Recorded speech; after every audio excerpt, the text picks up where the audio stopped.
What would you do if you spent months planning, saving, and building your dream pool, only to have someone from the HOA act like it was theirs to control? That's exactly what happened to me when Karen, the loudest voice in our neighborhood association, decided my private pool was the perfect spot for her personal party. It wasn't a small gathering either. She brought nearly 50 people with her, as if my home was some community resort. The crazy part? She didn't even ask permission. She just showed up with her guests and announced that they were all going to use my brand new pool as if it belonged to the HOA. At first, I couldn't believe what I was seeing.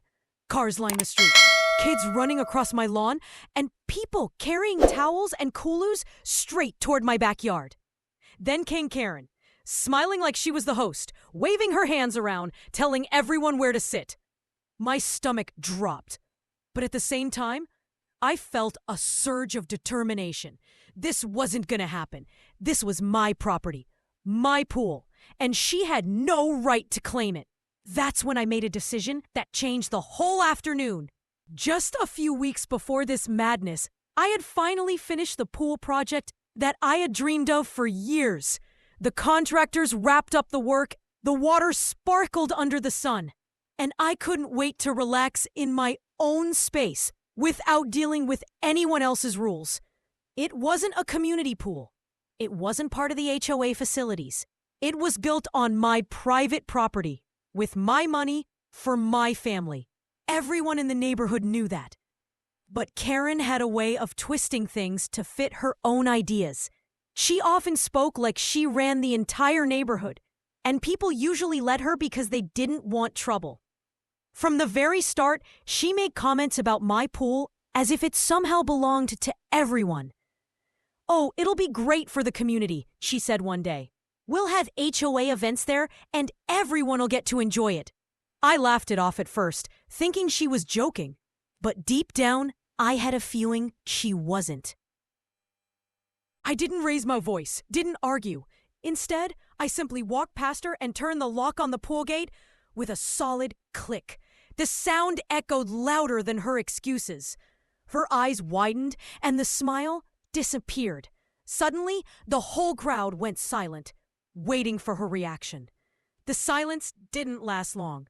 Karen's face turned red, and she started waving her arms at me like I had just broken some kind of sacred rule. "You can't lock this! People are waiting! You're embarrassing me!" she snapped, her voice rising with every word. Behind her, the guests shifted uncomfortably, unsure if they should speak up or back away. Some kids tugged at their parents' hands, asking when they could swim. And the parents gave me apologetic looks, clearly realizing they had been dragged into something messy. Her sense of entitlement was legendary. What she didn't realize was that I wasn't the type to let someone push me around, no matter how loud or bossy she tried to be. The day of a so-called party, I was inside when I first noticed the noise. At first, it sounded like a block party down the street, but then I realized it was right outside my house. I stepped to the window and froze. Dozens of people were walking toward my backyard like they had been invited. Some carried folding chairs, others dragged coolers, and kids were already bouncing around in swimsuits. It looked like a parade, except the destination was my pool. Then came Karen, leading the way like some kind of event planner. She had sunglasses on, a clipboard in her hand, and this smug grin that made my blood boil. She shouted instructions as if it was her property. "Snacks go over there. Kids can line up here. We'll start with some pool games." I couldn't believe it. She hadn't even knocked on my door. She just decided my pool was now the neighborhood's playground.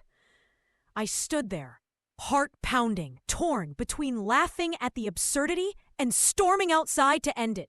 But one thing was clear. There was no way I was letting this circus actually reach the water. That's when my plan started forming in my head. I walked out calmly, pretending like I wasn't even bothered, though inside I was boiling. Karen spotted me right away and marched over with that fake friendly smile plastered on her face. "Oh, good, you're here. We're just setting up. Everyone's so excited to use the pool," she said, like this had been prearranged. I looked around at the 50 faces waiting for me to nod yes, and all I could think was, not happening. When I asked her what gave her the idea she could throw a pool party at my house, she rolled her eyes and said, "Well, it's part of the community now. HOA members have rights, and since you're in the neighborhood, you should be willing to share." Her tone was sharp, like she was scolding me. That was the moment I knew this wasn't just arrogance. She really believed she owned a piece of my property. Karen, however, wasn't about to give up.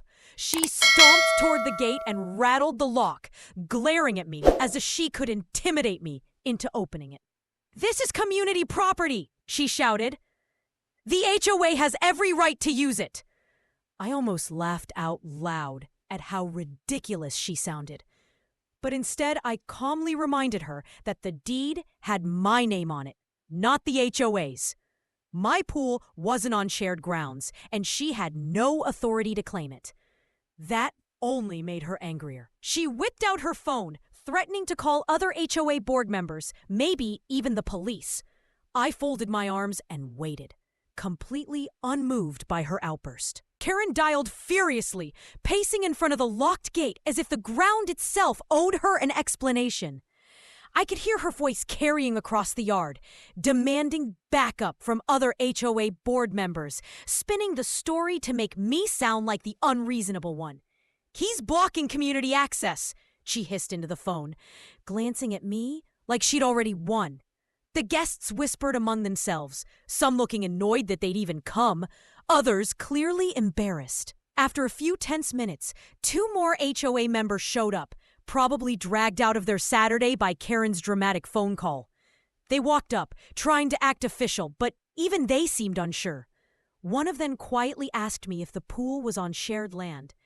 I handed him a copy of the property map I had prepared weeks earlier, already expecting Karen to try something like this. His eyebrows went up immediately. "This isn't HOA property," he said, loud enough for everyone to hear. Karen froze. Her mouth opened, but no words came out. The crowd shifted again, this time with a different energy. Less excitement, more awkward realization that they'd been misled. And that's when the real panic spread across Karen's face.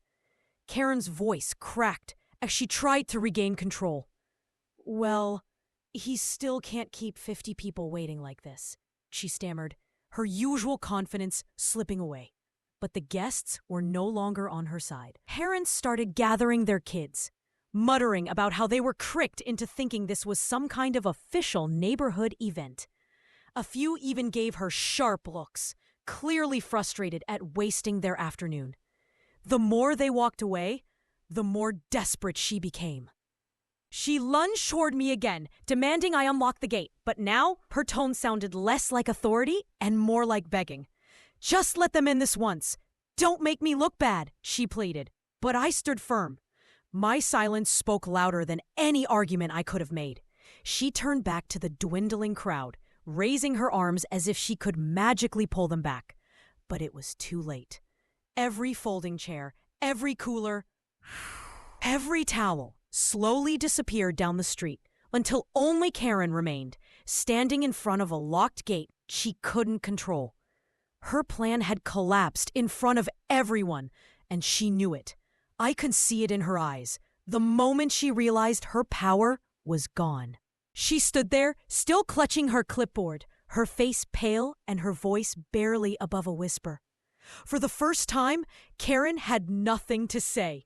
The woman who usually barked orders and intimidated everyone in the neighborhood just stood frozen, staring at the pool she couldn't touch. I didn't gloat, I didn't yell, I simply turned and walked back inside, leaving her alone by the locked gate. From the window, I watched as she lingered a few more minutes, trying to gather her pride before finally marching off in defeat. The fallout came quickly. Word spread around the neighborhood about what happened, and people began questioning Karen's behavior. Some even admitted they were tired of her bossing them around. HOA meetings suddenly felt different.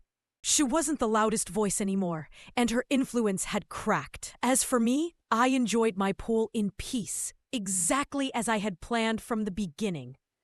Every time I swam, I remembered the sight of her panicked face and the silence that followed when no one backed her up. It was proof that standing firm against entitlement works. And in that moment, my pool became more than just water and tiles. It became my victory.